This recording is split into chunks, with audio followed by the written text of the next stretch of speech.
University మంచి భవిష్యత్తు కోసం తెలుగు విద్యార్థులు ఇష్టపడే యూనివర్సిటీ. కాల్ 9059052378 9059052379.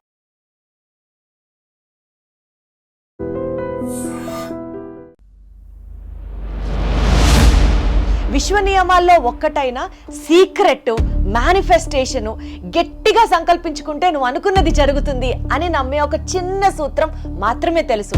అంతా తెలుసు అనుకునే మనం శాస్త్రవేత్తలు కానీ ఆధ్యాత్మికవేత్తలకు కానీ ప్రతి వాళ్లకు కనిపించని ఇంకొక సీక్రెట్ ఉండింది. అవే విశ్వ నియమాలు. ఏదైతే జపిస్తారో అదే బీజాక్షరంగా, అదే మీకు లైఫ్గా మిగులుతుంది. మన సబ్ కాన్షియస్ మైండ్ అనేది ఇక్కడ ఒక ఎనర్జీ పాయింట్ ఉంది. ఈ ఎపిసోడ్ చూస్తేనే సెకండ్ ఎపిసోడ్కి పబ్లిక్ అర్థమవుతుంది. ఆదిత్యాయ చ సోమాయ మంగళాయ బుధాయ చ గురు శుక్ర శనిభ్యస్త రాఘవే కేతువే నమః అంటే మన బాడీలో ఉండే ప్రతి పార్ట్ని అనలైజ్ చేసుకున్నాం అంతే. ఇప్పుడు నీ కర్మ బాగలేదు, పాపకర్మ ఉంది అని అంటున్నాం కదా. ఇప్పుడు దీనికి ఎనర్జీ, దీనికి లోడ్ ఎక్కువైతే నువ్వు డిలీట్ చెయ్యి అంటున్నావు కదా. అలాగే మనలో కూడా కొంత ఓన్లీ నెగిటివ్ థింగ్స్ కే అవుతుందా? లేదు, మంచి చెడు రెండు ఉంటాయన్నమాట. ఆ నెగిటివ్ థాట్ ఎలా ఉందో ఆ నెగిటివ్ విశ్వంలో వచ్చినప్పుడు సేమ్ అది జరుగుతుంది. అలా పాజిటివ్ థాట్ సపోజ్ ఒక 100 వచ్చాయి, నెగిటివ్ థాట్ ఒకటే వచ్చింది, ఆ ఒకటే ఎందుకు జరుగుతుంది? సబ్ కాన్షియస్ మైండ్ లో నీకు ఫీలింగ్ ఉందంటే జరిగిపోతుంది. ఫీలింగ్ తో ఇచ్చావు నువ్వు దాన్ని. తెలుసుకున్నారు. ఇప్పుడు 60 ఏళ్లలో హ్యాపీగా ఉన్నాను, సంతోషంగా wonderful. That is the spirit. మనమందరం కూడా అదే వైబ్రేషన్ కి వెళ్దాం. చెప్పాలంటే చాలా సీక్రెట్లీ చెప్పొచ్చు. ప్రతి వాళ్ళకి ఈ సబ్జెక్టుని ఇవ్వాలి. అదే అందుకోసమే నేను జన్మించాను. అదే నా జీవిత అన్వేషణలో ఫలితం.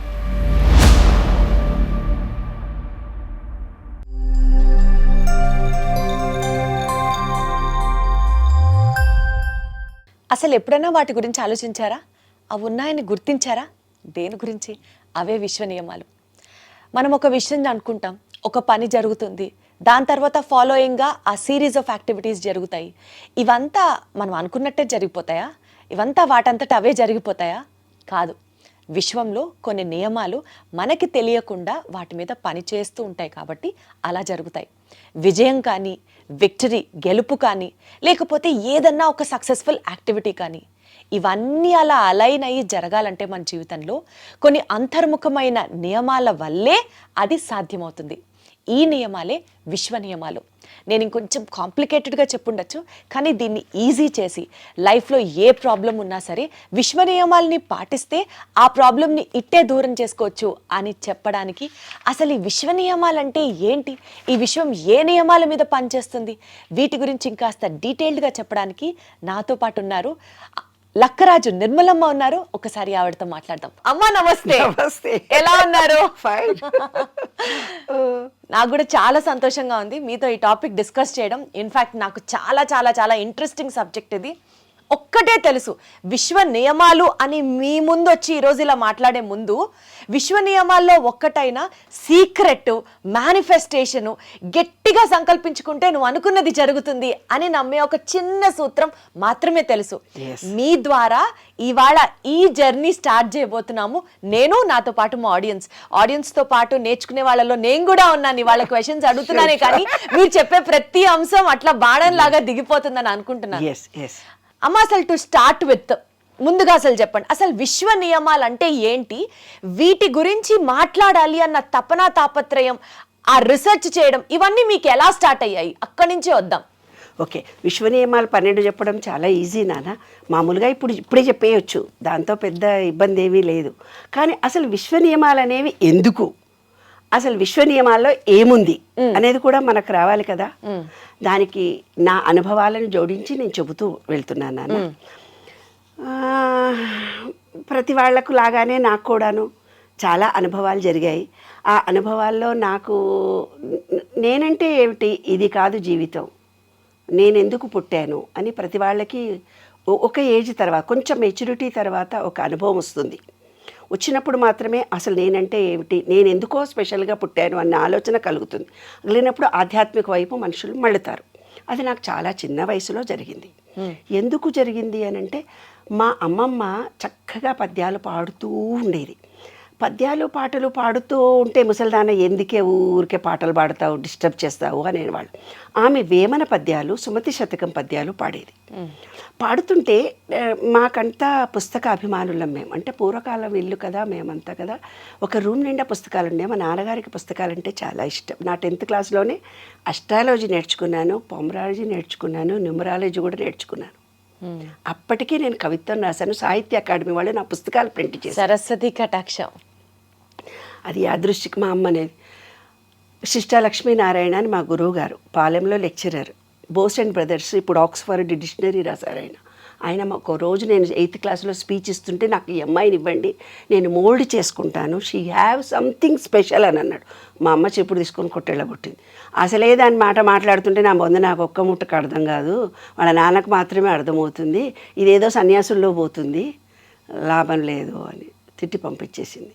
అలాగా రూరల్ నాన్న మాది. చిరజీయర్ స్వామి లాంటి వాళ్ళు మన ఆశ్రమ మహబూబ్ నగర్కి వచ్చి భగవద్గీతలు చెప్పేవాళ్ళు. అప్పుడు మేమంతా వెళ్ళి వినేవాళ్ళం.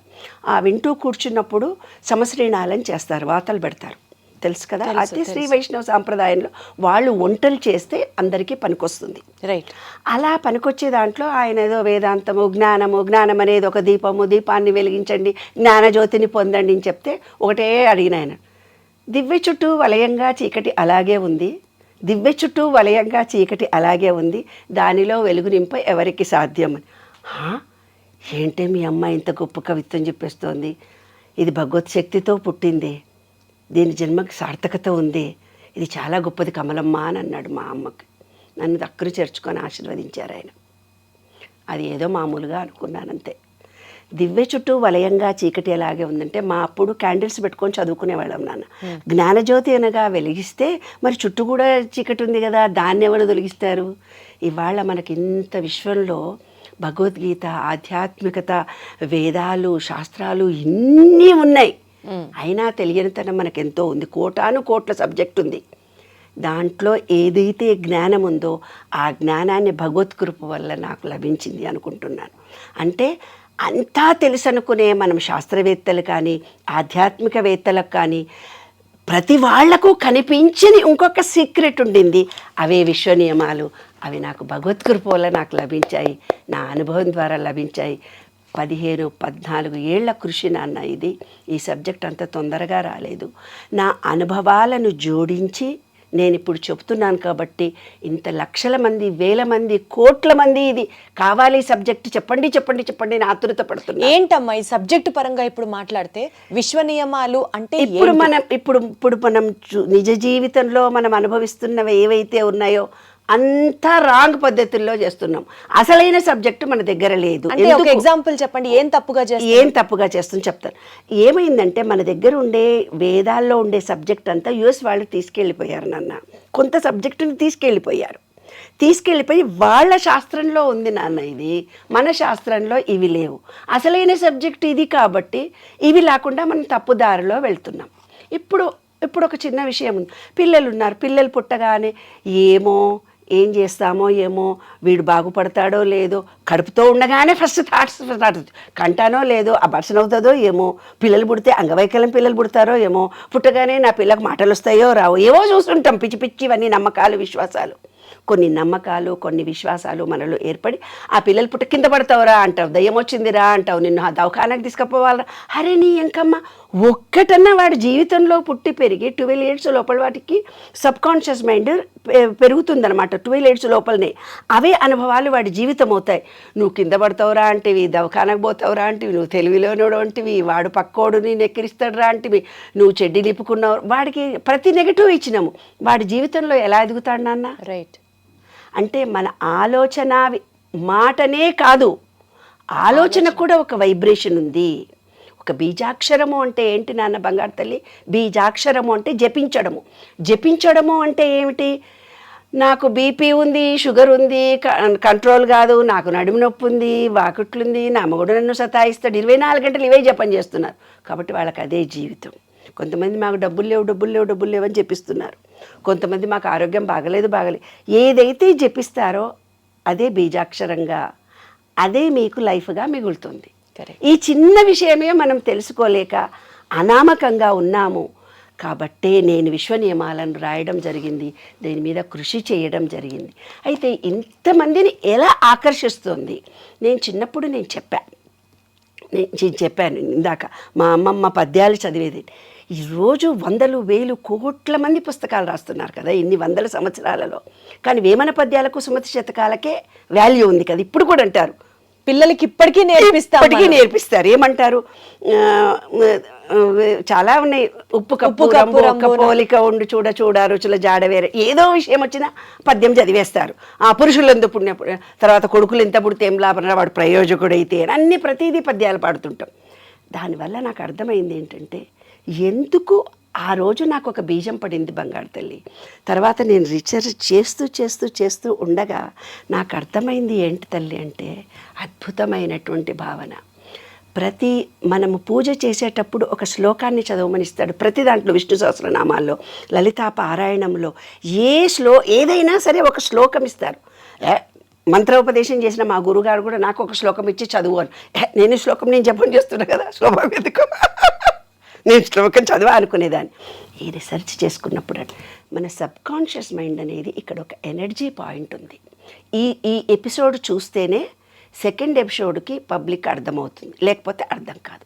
నేను ఇక్కడ సబ్జెక్ట్ని ఇవ్వబోతున్నాను. విశ్వనియమాలు చెప్పడం చాలా ఈజీ, 2 నిమిషాల్లో చెప్పేస్తాను అయిపోతుంది కాదు. అది ఏంటి బేస్ అనేది కూడా మనకు తెలియాలి కదా. ఏదైతే మనకిక్కడ ఒక చిప్ ఉంది, ఈ చిప్పును ఇప్పుడు వాళ్ళ ఆత్మ, పూర్వకాలంలో పరమాత్మ అన్నారు. మనలో ఉండేది ఆత్మ, విశ్వంలో ఉండేది పరమాత్మ అని అన్నారు. అంటే ఆ రోజు కాలంలో సంస్కృతమే ఉంది, సంస్కృత టెర్మినాలజీ. మూలాధారము, స్వాధిష్టానము, మణిపూరకము, అనాహతము, విశుద్ధి చక్రాలు, భూతాలు అన్నారు, పంచభూతాలు అన్నారు. భూతాలు అంటే ఏంది? 5 ఎలిమెంట్స్. మనలో ఉండేవి 5 ఎలిమెంట్స్, అవి 2 అని అర్థం. ఇక్కడ ఉండేది ఒక చిప్పు, దీన్ని ఆత్మ అని పేరు పెట్టి. ఇప్పుడు మీరు సెల్ ఫోన్ చూపించి నాకేం చెప్తావు, ఇందులో ఆంటీ వైఫై అంటావు, వాట్సాప్ అంటావు, ఇంకేదో నెట్ అంటావు, ఇంకో ఇన్స్టాగ్రామ్లకు వెళ్ళండి అంటావు, ఇది యూట్యూబ్ అంటావు. నాకు తెలియదు కదా, మాకు కొన్ని సబ్జెక్ట్ అర్థము, మాకేమొస్తుందో అదే చూస్తున్నాం, కానీ మిగతా అది నాకు తెలియదు కదా. అలాగే వాళ్ళు చెప్పినటువంటి భాష ఈనాటి జనరేషన్కి అర్థం కాదు. ఆత్మ పరమాత్మ అనే భగవద్గీత శ్లోకాలు మనం చదివి వినిపిస్తే తెలుగే రాని వాళ్ళకి సంస్కృతం ఏమొస్తుంది నాన్న, ఈ టర్మినాలజీ అంతా ఆధ్యాత్మికత అనుకుంటున్నాం, కానీ ఇది మన నిత్య జీవితం అనేది తెలియటం లేదు కదా. ఇది నిత్యము మనకు ఉపయోగపడే సబ్జెక్ట్ అని తెలియాలి అంటే ఆత్మ అంటే ఏంది, పరమాత్మ అంటే ఏంది ఫస్ట్ తెలియాలి. ఆత్మ అనేది ఈ సెల్ ఫోన్లో ఉన్నటువంటి చిప్. ఈ చిప్పును నీవేం చేస్తున్నావు? నేను సెల్ ఫోన్ మార్చుకుంటే మీరేం చెప్తున్నారు? 30% పాతవి దాంట్లో మెమొరీలో ఉంటాయని చెప్తున్నావు. అలాగే మన ఆత్మలో ఈ పాజిటివ్ చిప్పులో కూడా 30% మన పూర్వజన్మలో మనం ఏర్పరచుకున్న అనుభవాలు, నమ్మకాలు, విశ్వాసాలు ఏవో కొన్ని ఉంటాయి, కర్మలు ఉంటాయంటారే, ఆ కర్మ సిద్ధాంతం ప్రకారం అవి మీతో వస్తాయి 30%. ఇంకో 30% ఎక్కడి నుంచి వస్తాయి? ఇవాళ కులాలని కొట్టుకొని చచ్చిపోతున్నారు. మాది కులము, మీది. కులాలు ఇవ్వలేదు. ఈ విశ్వం స్టార్ట్ అయినప్పుడు 4గా విభజించాడు జీన్స్ని. ఒకటి హార్డ్ వర్క్ చేయడానికి, ఒకటి వ్యాపారము చేసే జీన్స్ని ఇచ్చాడు, ఇంకోటి ఏమిచ్చాడంటే తనను తాను రక్షించుకునే జీన్స్ని ఇచ్చాడు, ఇంకోటి జ్ఞానము అనే జీన్స్ ఇచ్చాడు. 4 జీన్స్ను మాత్రమే మనకిచ్చాడు. దాన్ని ఆ రోజుల్లో ఏవో పేర్లు పెట్టారే, నా నోటితోటి నేను అనలేనే బంగారు తల్లి, ఆ కులాల పేర్లు కూడా చెప్పను, ఎందుకంటే అవి జీన్స్. కాబట్టి ఏంటి, నీవు కార్పెంటర్ వంశంలో పుట్టావా, ఐఏఎస్ ఫ్యామిలీలో పుట్టావా, టీచర్స్ ఫ్యామిలీలో పుట్టావా, లేదు వ్యవసాయదారుడి కుటుంబంలో పుట్టావా, కంసాలి వంశంలో పుట్టావా, ఇంజనీరింగ్ చేసే వాళ్ళలో రాజకీయం దాంట్లో పుట్టావా, అలాంటి జీన్స్ నీకు 30% వస్తాయి. ఒక 30% చిప్పులో ఏమొచ్చాయి? ఈ చిప్పులో ఇందులో పాత కర్మఫలంగా, ఆ వ్యక్తి కర్మఫలంగా వచ్చినటువంటి ఎనర్జీ, సంచిత కర్మ 30% వచ్చింది నాన్న. తర్వాత ఇంకో 30% జీన్స్ అంటే దేవుడు తయారు చేసిన 4 జీన్స్. మీ వంశంలో పెద్దవాళ్ళు కార్పెంటరు, వ్యవసాయం చేశారు, వ్యాపారం చేశారు, యుఎస్ లో ఉండి ఫ్యామిలీలో పుట్టావో, నీవు ఏమన్నా నీవు రాజకీయ రంగంలో పుట్టావు, ఏదో ఒక జీన్స్, వాళ్ళ ఆలోచనలు, వాళ్ళ పద్ధతులు, వాళ్ళ ఫ్యామిలీ జీన్స్ నీకు వస్తాయి. ఇంకో 30% ఎక్కడి నుంచి వస్తాయి? కొంతమంది ఏమో కరీంనగర్లో పెరుగుతారు, కొంతమంది విజయవాడలో పెరుగుతారు, కొంతమంది యూఎస్లో పెడతారు, కొంతమంది కాశీలో పెరుగుతారు, కొంతమంది నార్త్లో ఎక్కడో పెడతారు, కొంతమంది బెంగళూరులో. అంటే వాళ్ళు పుట్టి పెరుగుతున్నటువంటి వాతావరణంలో కొన్ని నమ్మకాలు, కొన్ని విశ్వాసాలు ఏర్పడతాయి. కొంతమందికి కొంతమందే దేవుళ్ళు ఉంటారు, అక్కడ ఉండే దేవుళ్ళు బేసికల్ గా వాళ్ళ ఆచార వ్యవహారాలు, నమ్మకాలు, విశ్వాసాలు 30% వస్తాయి. 30%. వాళ్ళు పెరిగినటువంటి వాతావరణం. అంటారు కదా మన పిల్లల్ని ఏ లొకాలిటీలో పెంచుతున్నవే మంచి లొకాలిటీలో పెంచరు, అది మీ పిల్లల్ని అంటాం కదా. ఆ 30% వస్తుంది. 30%, 90%. ఒక జర్నలిస్ట్కి ఇలాగే నీలాగే చెప్పి ఇంకోటి ఎక్కడి నుంచి వస్తుందమ్మా అన్నాడు ఇంటెలిజెంట్ ఆయన, పొలిటికల్ జర్నలిస్ట్. ఇంకొకటి ఎక్కడి నుంచి వస్తుంది నాయన, నీ వల్లనే వస్తుంది. రోజు పేపర్ చదువుతున్నాను, వాట్సాప్ చూస్తున్నాను, ఫేస్బుక్ చూస్తున్నాను, మనం చూసిన వాటిలోంచి మనకు 10% వస్తుంది. డైలీ పేపర్ చదువుతున్నాము, ఇన్స్టాగ్రామ్ చూస్తున్నాము, ఫేస్బుక్ చూస్తున్నాము, పేపర్ చదువుతున్నాము. డైలీ మనకు జరుగుతున్నటువంటిది 10%. అదే మన ఆత్మ అనే పాజిటివ్ ఎనర్జీ చిప్. మీకు ఈజీగా అర్థం కావాలంటే ఈ సెల్ ఫోన్లో ఉన్నటువంటి ఒక పాజిటివ్ ఎనర్జీ చిప్. ఈ విశ్వంలో కూడా పంచభూతాలు ఉండే ఒక విశ్వంలో ఎనర్జీ బాగా ఉంది. ఇప్పుడు ఈ సెల్ ఫోన్ నువ్వేం చేస్తున్నావు, చిన్న చిప్పుగా ఛార్జింగ్ కావాలి దీనికి. ఏమ్మా రోజు ఛార్జింగ్ అయిపోతుంది, దీనికి ఛార్జింగ్ చేయడానికి నువ్వేం చేస్తున్నావు, ఇది పిన్ కావాలని అంటున్నావు, లేదంటే చిన్న పిన్ కావాలంటున్నావు, పెద్ద పిన్ కావాలి, నాకు ఇది సరిపోదే వేరే పిన్ కావాలి అంటాను నేను. నాలంట నీకైతే తెలుసు ఏమేమంటావో దాని పేర్లు కూడా నీకు తెలుసు. అలాంటి చిప్ ఉంటాయి కదా, పిన్స్ డిఫరెంట్. ఇప్పుడు వస్తుంటే కార్లో కూడా చూసిన 3-4 ఉన్నాయి, ఏదన్నా పెట్టి USB పిన్ ఒకటి ఉంటుంది, C ఛార్జర్ ఒకటి ఉంటుంది, లైట్నింగ్ ఛార్జర్ ఒకటి ఉంటుంది, ఇట్లా చాలా రకాలు ఉంటాయి. అది సంగతి, అవన్నీ నాకు తెలియదు. అయితే అవన్నీ ఉన్నాయి కదా, కానీ కరెంటు మాత్రం ఒకటే. కరెంట్ ఒకటేగా, అదే విశ్వం అనేది కరెంటు ఒకటే. మనలో ఉండే ఈ చిప్ డిఫరెంట్ అయినప్పటికీ కూడా ఛార్జింగ్ అక్కడి నుంచే మనం చేసుకోవాలి. అవును. కాబట్టి ఈ చిప్ ఆ చిప్కి కనెక్షన్ ఎలా కలుగుతుంది అనేది ఈ విశ్వ నియమాల్లో నేను రీసెర్చ్ చేసినటువంటి అంశాలు. అయితే దానికి దీనికి అటాచ్మెంట్ ఏమ్మా అంటే విశ్వానికి మనిషికి మధ్యలో ఉండే అటాచ్మెంటే విశ్వ నియమాలు అంతే. అది ఎలా కలుపుకోవాలి అనే దాని మీద నేను చేసినటువంటి దాంట్లో నాకు దొరికినవి ఈ 12 సూత్రాలు. ఈ 12 సూత్రాలే ఉన్నాయనుకొని నేను అందరికీ చెప్పిన తర్వాత మళ్ళీ చూస్తే ఇంకో 12 సూత్రాలు కనపడ్డాయి. నిజం, అట్రాక్షన్ ఆఫ్ లా వాళ్ళ దగ్గరికి వెళ్తే వాళ్ళది కొంచెం వేరే తీరు సూత్రాలు కనపడ్డాయి. ఈ 12 సూత్రాలు ఆ 12 సూత్రాలు అన్నీ ఒకటే పేర్లు మార్చుకున్నారంతే. తర్వాత ఇంకా 21 కనిపించాయి నాకు. 21 ఉన్నాయే, నాకు 12 దొరికాయి అని మళ్ళీ రీసెర్చ్లోకి వెళ్ళి మళ్ళీ అన్నీ చూస్తే అన్నీ ఒకటే, ఎవరికి తోచిన విధంగా వాళ్ళు భావించుకుంటూ వెళ్ళారు.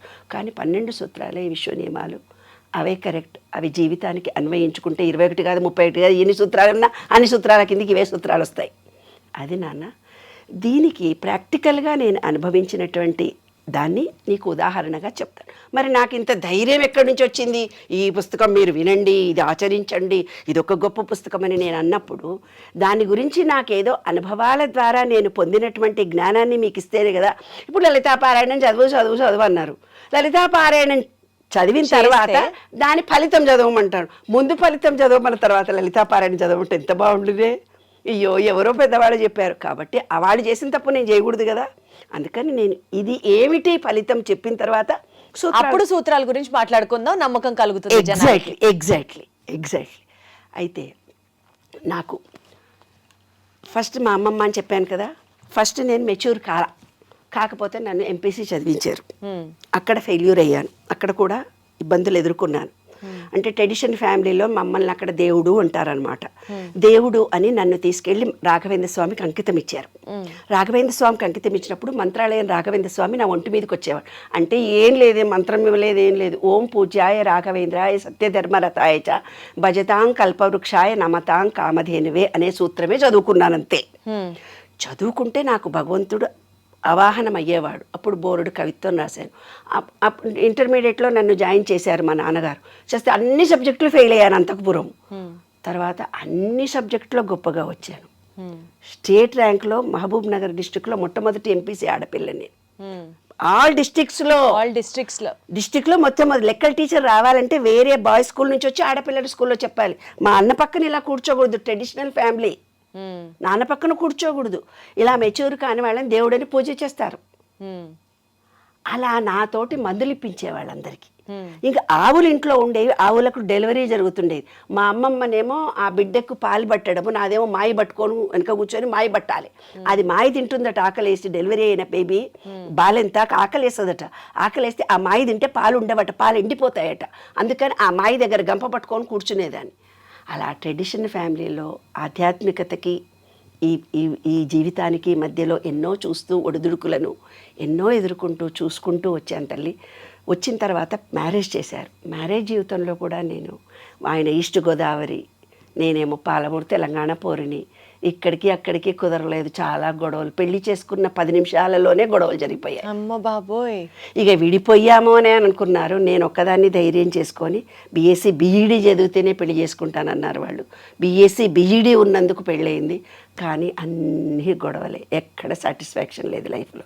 అప్పుడు నేను మా నాన్నగారు జాతకాలు చెప్తారు కదా, వేరే ఒక ఆయన నా చెయ్యి చూసి నీకు భర్తతో సుఖం ఉండదు, నీకు ఇష్టమేనా, లేకపోతే నీకు ఆడపిల్లగా నీకు బయట జీవితం చాలా, ప్రతి మగవాడు నిన్ను చూసి ఇట్లా చేతులు వేస్తాడు, నీవు మాత్రం ఒక గొప్ప ఆధ్యాత్మిక వేత్త అవుతావు నీ జీవితంలో.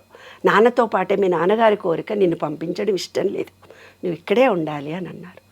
లేదు నాన్న, లేదు అంకుల్, నా చేయి చూసి చెప్పాడనమాట. ఒక అమ్మాయి మొగుడు విడిచిపెట్టాడు, ఒక అమ్మాయికి మొగుడు చచ్చిపోయాడు, మరి ఉన్న నీ జీవితం గురించి మీ నాన్న బాధపడితే నీకు చెప్పలేకపోతున్నాడు, మీ అమ్మకేమో అంత లోకజ్ఞానం అవగాహన లేదు, నీ ఇష్టం, నీవు డిసిషన్ చెప్పు అన్నాడు.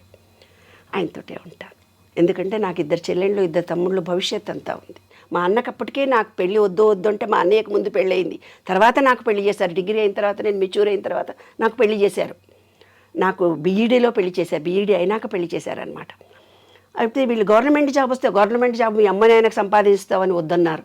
వాళ్ళు ఇల్లుదుడు అంటే ఇల్లంతా నీళ్ళు పోసి కడిగేసేదాన్ని. మా మాటకి వాళ్ళ మాటకి చాలా తేడాలు ఉండేవి.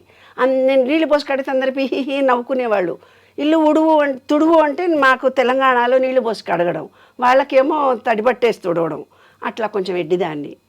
సమాజం వ్యవహారం అంతా తెలియదు కదా, అమాయకంగా ఇక్కడికి వచ్చిన తర్వాత గవర్నమెంట్ జాబ్, ఎయిడెడ్ స్కూల్లో జాబ్, అట్లా లైఫ్లో ఇతనే కావాలనుకున్నాను. మా వారితోటే ఉన్నాను. ఆయన నేను రోజు కొట్లాడతాము, కానీ బాగా కలిసి ఉంటాం. చాలా అన్యోన్య దాపతులము. నేను ఏదన్నా కూడా కాదనరు. అయితే ఆయన మాటకి నా మాటకి ఇప్పుడు కూడా తేడాలు ఉంటాయి, గొడవలు పడుతూనే ఉంటాం క్షణక్షణం. కానీ ఇక్కడిని వదిలిపెట్టేవాళ్ళు నేను ఆత్మీయతే బాబు ఇద్దరి మధ్యలో. సరే, మా నాన్నకు మాట ఇచ్చాను. అలాగే డెలివరీలు నేనే చేసుకున్నాను. తర్వాత జీవితంలో, వైవాహిక జీవితంలో సుఖమేమీ లేదు. పిల్లలు పుట్టినాక దాంట్లో కూడా ఒక డిజేబుల్డ్ పాప పుట్టింది. డిజేబుల్డ్ పాప పుట్టగానే నేను గోల్డ్ మెడల్, ఐఐటి రామయ్య కంటే గొప్పగా మ్యాథమెటిక్స్ చెప్తాను. మ్యాథమెటిక్స్లో అప్పటికి నేను టీచర్గా ఉన్నప్పుడే ఇంటర్మీడియట్ డిగ్రీలోనే టెలిస్కోల్కి రచనలు చేశాను.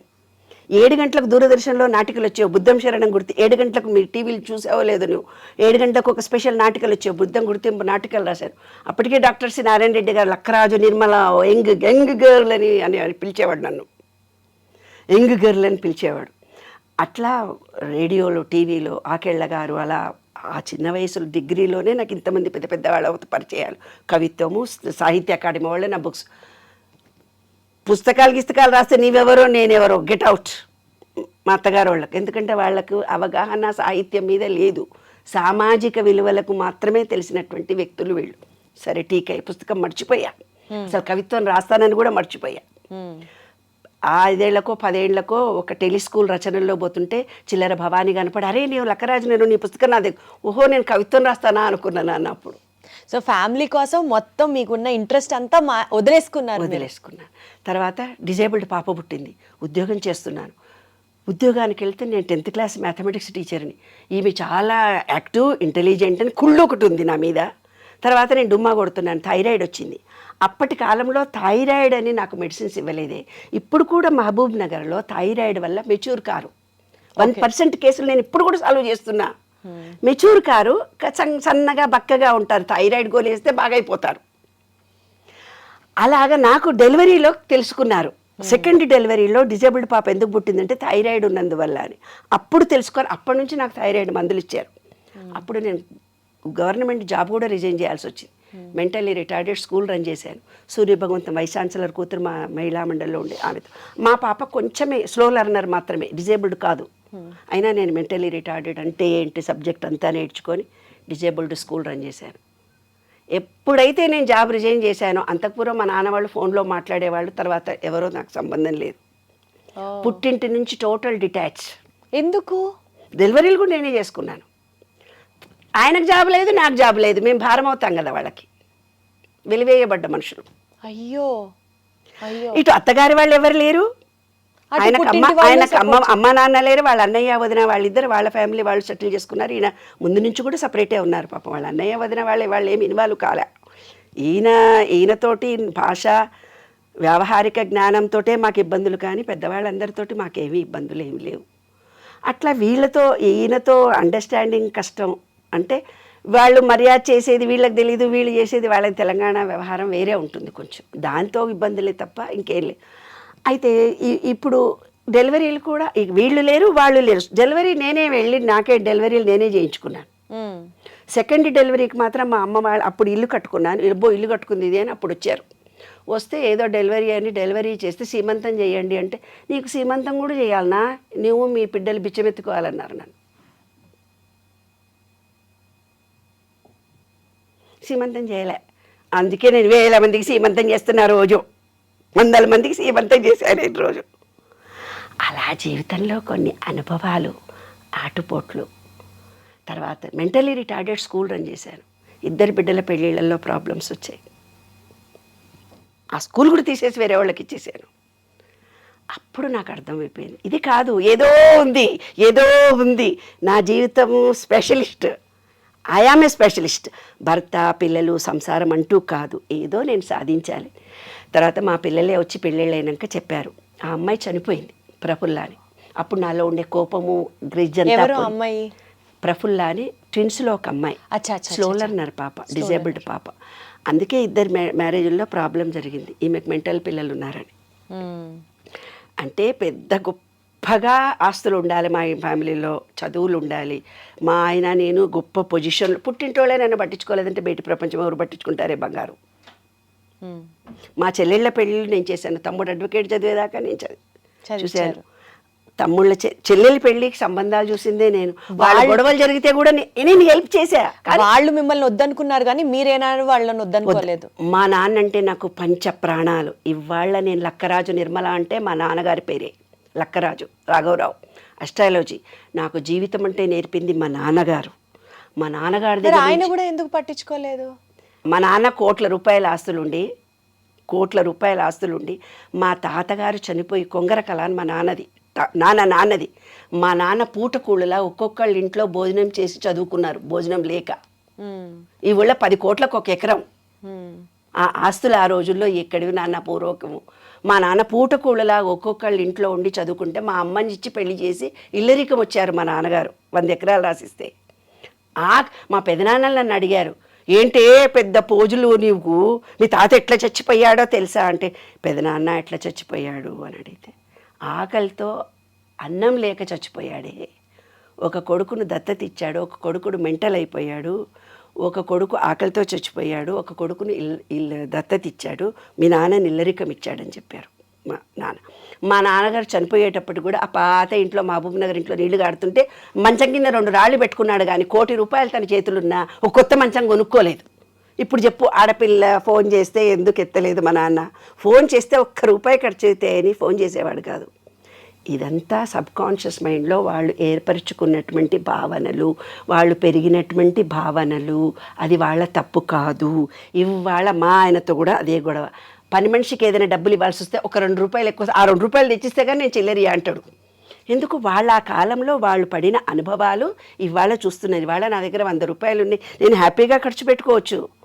ఆ ఫీలింగ్ ఉంది, ఖర్చు పెట్టుకోవచ్చు. We have. నిన్న నా ఫ్రెండ్ వచ్చింది ఒక ఆవిడకి 82 years, 5 కోట్ల ఆస్తులు ఉన్నాయి ఆమెకి. 5 కోట్ల ఆస్తులు ఉన్నాయి. పని మనిషి మంచిది లేదే నిర్మల, కొత్త పని మనిషిని పెట్టి ₹35,000 ఇవ్వాలన్నది.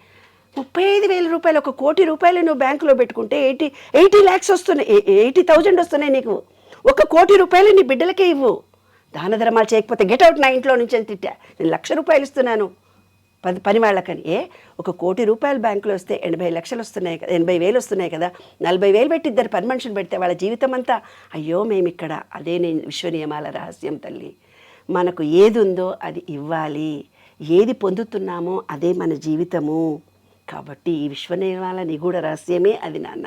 కాబట్టి ఎవరైతే మూఢ విశ్వాసాలతో ఉన్నారో, ఇవాళ ఎవరైతే నమ్మకంతో ఉన్నారో, ఎవరైతే ఆస్తులు ఆడపిల్లలకి ఇవ్వకుండా చేస్తున్నారో, మేమే తినాలి, ఆడపిల్లలకు ఆస్తులు ఇవ్వద్దు అనుకుంటారు.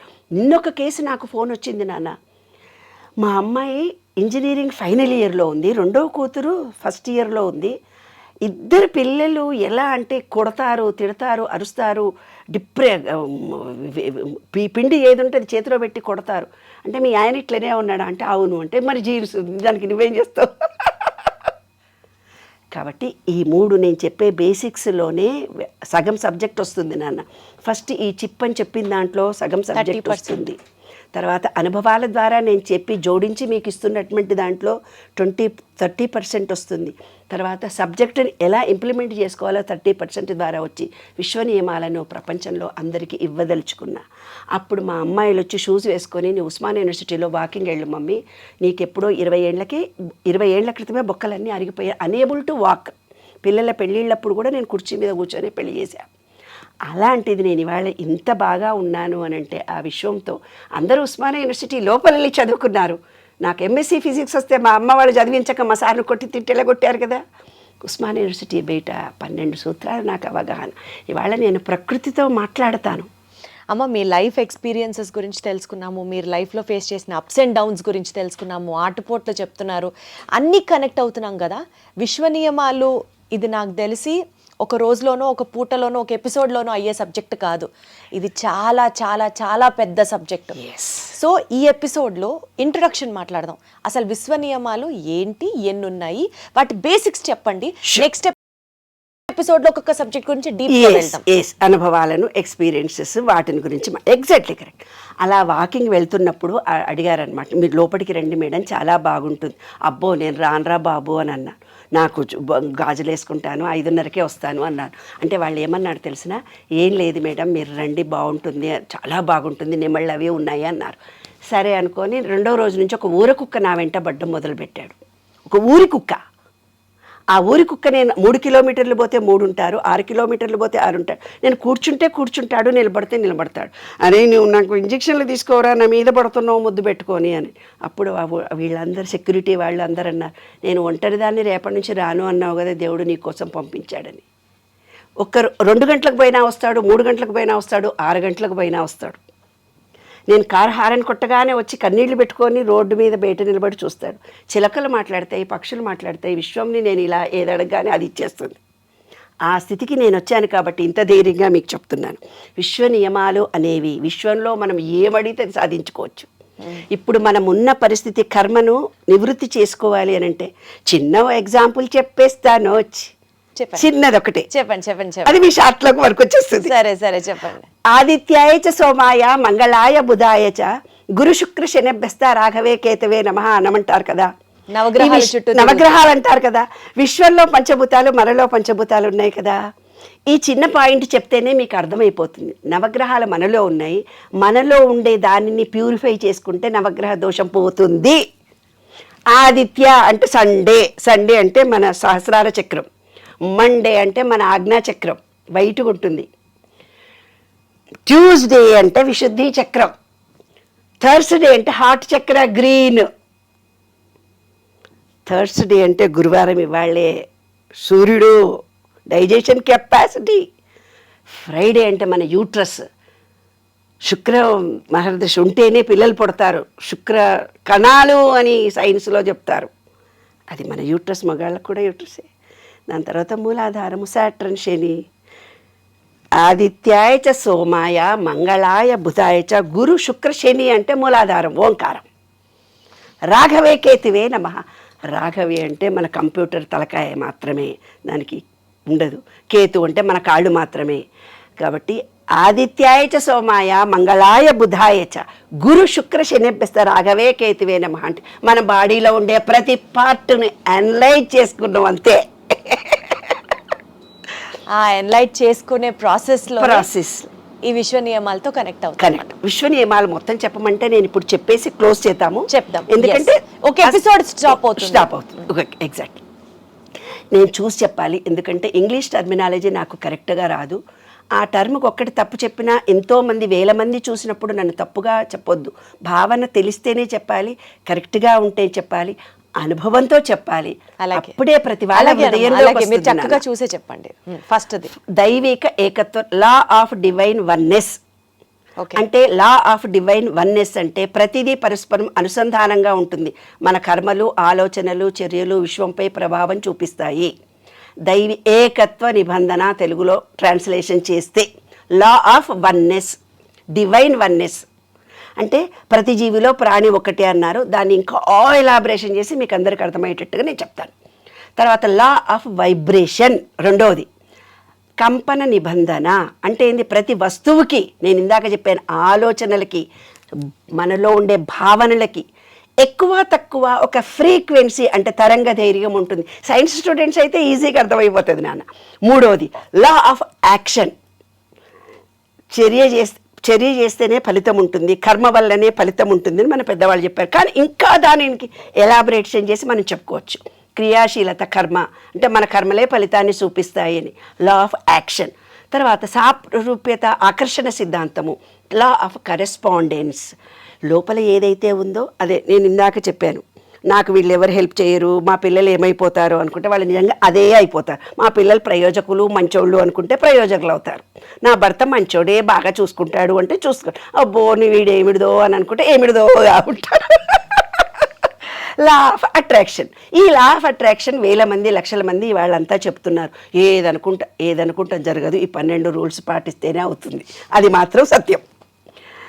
లా of perpetual and transmutation energy అంటే నిలుపుదల లేదా పరిమితి కలిగినటువంటిది. ఏంటంటే శక్తి నిరంతరం మారుతూ పోతుంటుంది. అంటే ఏంటిది? పాజిటివ్ ఎనర్జీని నెగిటివ్గా, ఇప్పుడు నీ కర్మ బాగలేదు, పాపకర్మ ఉంది అని అంటున్నాం కదా, ఇప్పుడు దీనికి లోడ్ ఎక్కువైతే నువ్వు డిలీట్ చెయ్యి అంటున్నావు కదా, అలాగే మనలో కూడా కొంత నెగిటివ్ ఎనర్జీ వచ్చినప్పుడు డిలీట్ అయితే ఛార్జింగ్ చేసుకోవాలి. అది కూడా నేను చెప్తాను. సరే, ఓకే. తర్వాత law of cause and effect. ప్రతి చర్యకు ప్రతిచర్య ఉంటుంది. అంటే చర్యకు ప్రతిచర్య ఎలా ఉంటుంది అంటే, ఇప్పుడు హస్బెండ్ ఒకళ్ళు, పుస్తకంలో రాశా నేను, హస్బెండ్ ఒకళ్ళు ఏం చేశాడో, నేను బిడ్డను చాలా ప్రేమగా పెంచానమ్మా, చాలా బాగా పెంచానమ్మా, నాలుడు మాత్రం బద్మాషి కూడా దొరికిండమ్మా, దాన్ని సతాయిస్తున్నాడమ్మా, కొడుతున్నాడమ్మా, తిడుతున్నాడమ్మా, ప్రేమ చేస్తున్నాడమ్మా అని అన్నాడు. అయ్యో అని నేను కౌన్సిలింగ్ చేసేటప్పుడు మిగతా వాళ్ళందరినీ పిలుస్తాను కదా, ఆ భార్యను, ఆ అల్లుడు, బిడ్డను అందరినీ పిలిస్తే ఆ భార్యను పక్కకు పిలిచి మొగుడు లేకుండా ఒక్కొక్కళ్ళతో మాట్లాడతా. ఆమె చెప్తే, అమ్మ పెళ్లి చేసుకున్నాడు, నన్ను సతాయించి పెట్టిండు, చంపి పెట్టిండు.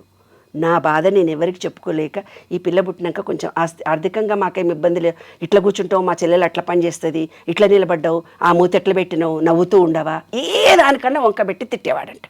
అప్పుడు ఆ అందరి జంటలను పిలిచి, చూడు నాయనా, నీ పెండ్లాన్ని ఎంత కష్టపెట్టినావో, ఈ విశ్వంలో రూల్ ప్రకారము నీ బిడ్డ అంత బాధపడుతుంటే నువ్వు బాధపడాలి. అక్కడ ఎంత చర్య ఈజ్ ఈక్వల్ టు మైనస్ ప్రతిచర్య. ఒకవేళ కొడుకులే ఉన్నారు అనుకుందాం, ఇలాగా భార్యని హింసించాడు, కొడుకులే ఉన్నారు, తనకి ఏ కోడల మీద ఇష్టమైంది ఆ కోడలు, లేదా ఆయనకు చెల్లెలు ఇష్టమైతే చెల్లెలు, లేదా ఆయనకే కోడలు అంత బాధ పెడుతుంది. కోడలే ఈ భార్యని ఎంత ఇబ్బంది పెట్టిందో అంత ఇబ్బంది పెడుతుంది, ముందు భార్య చచ్చిపోతుంది. ఇలా జరుగుతుంది. చర్య ఈజ్ ఈక్వల్ టు మైనస్ ప్రతిచర్య. ఇలా చాలా లోతులైన భావాలు ఉన్నాయి. లా ఆఫ్ కాంపన్సేషన్, పునరుత్పత్తి, పరివర్తన. మన క్రియలు ఫలితంగా సమానమైన ఫలితాన్ని మనం అనుభవిస్తాము. ఇది ఒక న్యాయ నిబంధనలు ఇవన్నీ. లా ఆఫ్ రిలేటివిటీ, ప్రతిదానిని ఇతర విషయంతో పోల్చినప్పుడే అర్థమవుతుంది. ఇప్పుడు నేను ప్రతిదీ పోల్చి చెప్తున్నాను కదా, అలాగా ప్రతి ఆలోచన ఒక ఆలోచనకి పొంతన రిలేటివిటీతో ఉంటుంది. అంటే మంచి ఉంటే చెడు ఉంటుంది, చెడు మంచి రిలేటివిటీ కలిగి ఉంటుంది ప్రస్తుత పరిస్థితి పైన. ఇవాళ నేను బాగా డబ్బులు ఉన్నాయండి, ఇవాళ లాస్ అయిపోయినా అంటున్నావు. ఎలా లాస్ అయ్యావు? నీవు లాస్ అనేది ఉంది అని నీ మనసులో ఉంది, అందుకే ఇవాళ లాస్ అయినావు. మా భర్త పచ్చిగా చూస్తలేడు అవ్వారో గారు ఫోన్ అరే నీ ఎంకన్నా నీ భావనలో ఏదో ఒక రోజు అది తెలిసింది. అందుకే నా కొడుకు మంచిగానే ఉండే, ఇప్పుడే డిప్రెషన్. అది ఓన్లీ నెగిటివ్ థింగ్స్ కే అవుతుందా? లేదు నా మంచి చెడు రెండు ఉంటాయి అన్నమాట. ఆ నెగిటివ్ థాట్ ఎలా ఉందో ఆ నెగిటివ్ విశ్వంలో వచ్చినప్పుడు సేమ్ అది జరుగుతుంది. అలా పాజిటివ్ థాట్ సపోజ్ ఒక 100 వచ్చాయి, నెగిటివ్ థాట్ ఒకటే వచ్చింది, ఆ ఒకటే ఎందుకు జరుగుతుంది? ఒకటే ఎందుకు ఇప్పుడు ఎగ్జాక్ట్లీ వెరీ ఇంటెలిజెంట్ క్వశ్చన్. ఒకడు సూసైడ్ చేసుకున్నాడు అక్కడ. ఎప్పుడో ఒక వ్యక్తి నేను సూసైడ్ చేసుకోవాలనే భావనతో ఉన్నాడు. ఆ ఎనర్జీ లెవెల్ అక్కడ ఉంది కాబట్టి ఇతను కూడా మతనాడు సూసైడ్ చేసుకుంటాడు. ఎక్కడుంటుంది ఎనర్జీ లెవెల్? విశ్వం మొత్తం ఎనర్జీతో కూడుకుంది. ఇప్పుడు ఈ విశ్వం మొత్తం ఇప్పుడు మన చుట్టూ కూడా ఎనర్జీ ఉంది. ఎలా కనెక్ట్ అవుతాం? ఆ ఒక్క పాయింటే ఎలా కనెక్ట్ అవుతుంది? ఎనర్జీ లెవెల్స్ పాజిటివ్ ఉంటే పాజిటివ్ వ్యక్తులే నీ జీవితంలో ఎంటర్ అవుతారు. ఆ పాజిటివ్ థాటే అక్కడికి పోతుంది. అమ్మో ఇంజనీరింగ్ పోరగాళ్ళు నన్ను ఇంత క్వశ్చన్ చేశారు. ఒక రేప్ కేసు అక్కడ జరిగింది, ఇక్కడ ఒక రేప్ కేసు జరుగుతుంది. ఒక బస్సు బాయిలో పడింది మేడం, రెండో బస్సు బాయిలో ఎందుకు పడుతుంది? ఒక కులం హత్య ఎక్కడో జరిగింది, ఇక్కడ మళ్ళీ కుక్కటిపల్లిలో జరిగింది, ఎందుకు అని అడిగాడు వాడు. ఒక బస్సులో డ్రైవర్ ఏమనుకుంటాడు, బస్సు ఒక బాయిలో పడిపోయింది. వీడనుకుంటాడు నేను కూడా తాగేబోతుంటా, నేను కూడా చెరువు మీద నుంచే పోతుంటా, నేను కూడా ఎప్పుడో పడతానో ఏమో అని భయపడుతూ పడతా అనుకుంటాడు. ఆ రోజు టీవీ అంతా చూస్తాడు. చూసేసరికి ఈ సబ్ కాన్షియస్ మైండ్కు ఫీలింగ్ మాత్రమే తెలుసు. ఇందాక నేను చెప్పిన మా అమ్మమ్మ చెప్తూ ఉంటే ఫీలింగ్తో ఉన్నాను నేను, ఆ ఫీలింగ్ ఏదైతే ఉందో అదే శాశ్వతంగా నిలుస్తుంది, అదే నేను ఈ విశ్వ నియమాలు కనుక్కున్నప్పుడు, అందుకే ఇంతమందిని నేను అట్రాక్షన్ చేస్తున్నాను. ఈ సబ్ కాన్షియస్ మైండ్కు ఫీలింగ్తో ఇవ్వగానే అట్రాక్ట్ అవుతుంది. వాడు అదంతా చదివి ఆ ఫీలింగ్తో ఉండి సబ్ కాన్షియస్ మైండ్లో నేను పడతాను డైరెక్ట్గా చెరువులోకి వెళ్ళిపోతాడు మల్తనాడు వాడు. రెండో రోజు వార్త ఏమైంది విన్నావు నువ్వు?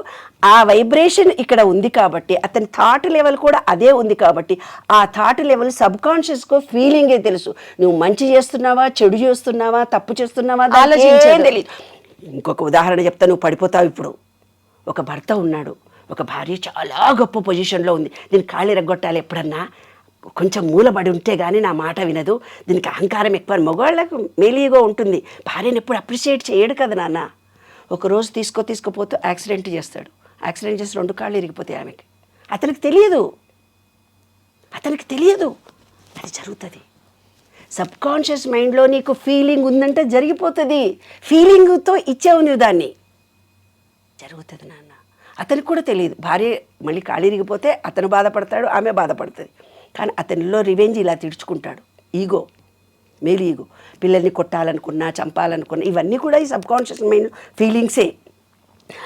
లా ఆఫ్ రిలేటివిటీ చెప్పాను కదా, ఇదే రిలేటివిటీ. లా ఆఫ్ పొలారిటీ, ధ్వని తరంగం ఉంటుంది. కాబట్టి మన వాళ్ళందరూ ఏం చేశారు, ధ్వని ఉంటుందంటే మాట్లాడే మాటల్లో మంచి చెప్పగానే ఒక రకమైన ఫీలింగ్ కలుగుతుంది. అయ్యో ఎవడో చనిపోయాడు అనగానే ఇంకో రకమైన ఫీలింగ్ కలుగుతుంది. మళ్ళీ మనలో ఉండే వాయిద్యాలు ఎన్నో రకాలైన, భరతనాట్యం, కూచిపూడి, ఎన్నెన్నో వాయిద్యాలు రకరకాలు, అవన్నీ దీనిలోకి వస్తాయి అన్నమాట. లా ఆఫ్ రిథిమ్ అంటే జీవితంలో విషయంలో ప్రతిదీ నిర్దిష్ట లయంలో సంతోషము, బాధ, విజయాలు, ఉపజయాలు అన్నీ ఒక లిరిక్గా జరుగుతూ ఉంటాయి. అంటే ఏంటి, ఒక రాత్రి వచ్చిందంటే పగలు కంపల్సరీ వస్తుంది, కష్టం వచ్చిందంటే సుఖం కంపల్సరీ ఉంటుంది. నారిబోసినోడు నీరుపోయాడా, రాత్రి వచ్చిందంటే పగలు రాదా? ఊరోళ్ళు ఎంత బాగా చెప్తారమ్మా. నాకు తెలియకపోతే ఒకరోజు ఇదే విషయం విచిత్రంగా విన్నాను తల్లి. మేము ఇల్లు కట్టుకుంటున్నాము, అన్ని ఊరిని అప్పులే అయిపోయినాయి, అప్పులు తీర్చలేకపోతున్నాము. ఎవరో ఊరామె పనుళ్ళు ఎవరో వస్తే నేను అన్నాను, ఏమై వాళ్ళ పైసలు వస్తున్నాయి, రేపు అయిపోతున్నాయి అమ్మా. బాయిలా తోడుకుంటుంటేనే నీళ్ళు వస్తాయమ్మా. అంటే మనం ఖర్చు పెడుతుంటేనే మళ్ళీ పుడతాయి. ఎంత గొప్ప ఆలోచన కదా, దాంట్లో ఎంత భావన ఉంది నాన్న. మనం వినేటందుకు చాలా ఇంతే ఉంది, కానీ అందులో అంతరార్థం ఇంతుంది కదా. కాబట్టి ఎనర్జీ లెవెల్స్ మారుతూ పోతుంటుంది. రాత్రి పగలు, చీకటి పగలలాగా సుఖ దుఃఖాలు. ఇదే బుద్ధుడికి కలిగిన జ్ఞానోదయం. తర్వాత చెప్తాను, దీనిలో చాలా రహస్యాలు ఉన్నాయి. లా ఆఫ్ జెండర్ అంటే ఏంటి? Male female. ఈ విశ్వం ప్రకృతిలో స్త్రీ పురుషుడు ఉన్నాడు, దానిని శివపార్వతులు అర్ధనారీశ్వరుడు అన్నాడు. మన శరీరంలో కూడా ఇది పురుషుడు, ఇది స్త్రీ, ఇది శివుడు, ఇది పార్వతి. ఏమ్మా, ఇది తల్లి, ఇది తండ్రి, ఇది తల్లి. అందుకే ఏం చేస్తారు, ఎప్పుడైనా మనం వదిలి తీసుకోవాలి. సుషుప్తి నాడులో ప్రజెంట్లో ఉండాలి. కొంతమంది ఏం రా మగోళ్ళలాగా ఆడపిల్లలాగా ఎడుతున్నావు నువ్వు అంటే స్త్రీ తత్వం అతనిలో ఎక్కువ ఉంటుంది. మొగరాయిలా ఉన్నావు నువ్వు అంటే పురుషతత్వం అమ్మాయిలో ఎక్కువ ఉంటుంది. దాన్ని బ్యాలెన్స్ చేసుకోవాలి. ఇవే 12 లాస్. దీని గురించి గొప్ప గొప్పగా మంచి మంచి ఆలోచనలు, మంచి మంచి భావాలు మీరు ఏమనుకుంటే జరగచ్చు. మీ జీవిత విధానాన్నే మార్చుకోవచ్చు. జీవిత విధానాన్ని మార్చుకోవడంతో పాటు క్వాలిటీ ఆఫ్ లైఫ్ ని కూడా పెంచుకుందాం ఈ 12 లాస్ తో. ఎగ్జాక్ట్లీ దుఃఖం లేకుండా సుఖమయ జీవితాన్ని మనము పొందుతూ. అమ్మ ఒక్కటి చెప్పి ప్రోగ్రామ్ ని కంక్లూడ్ చేద్దాం ఇవాళ ఎపిసోడ్. ఇన్ని లాస్ చెప్తున్నారు, జీవితంలో ఎలాంటి సమస్యను అధిగమించవచ్చు అంటున్నారు, క్వాలిటీ ఆఫ్ లైఫ్ని మెరుగుపరచుకోవచ్చు అంటున్నారు, ఎన్నో సమస్యలకి సొల్యూషన్ ఉందంటున్నారు. మీరు చెప్పిన మీ లైఫ్ ఎక్స్పీరియన్సెస్లోంచి మీరు క్రియేట్ చేసినటువంటి ఈ 12 లాస్ని మా అందరికీ చెప్తున్నారంటే మీరు కూడా ఫాలో అవుతారు కదా 100%. ఫాలో అయ్యి అనుభవాన్నే ఇస్తున్నారు కదా. ఇప్పుడు చెప్పండి, ఇప్పుడు మీకు అసలు జీవితంలో సమస్యలు లేవా? చెప్పాను కదా తల్లి ముందు నుంచి.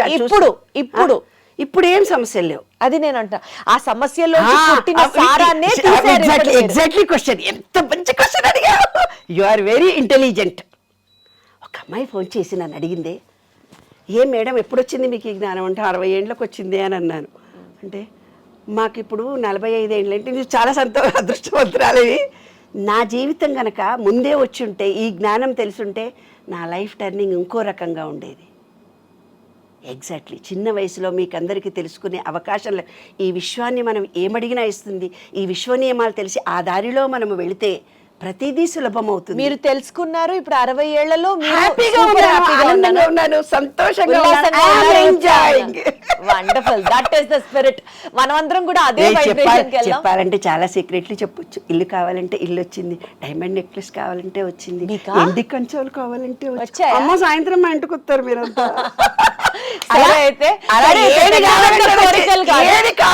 డైమండ్లు, వెండ్లు, ప్లాటినంలు కాకుండా కోరికుందే నాకు.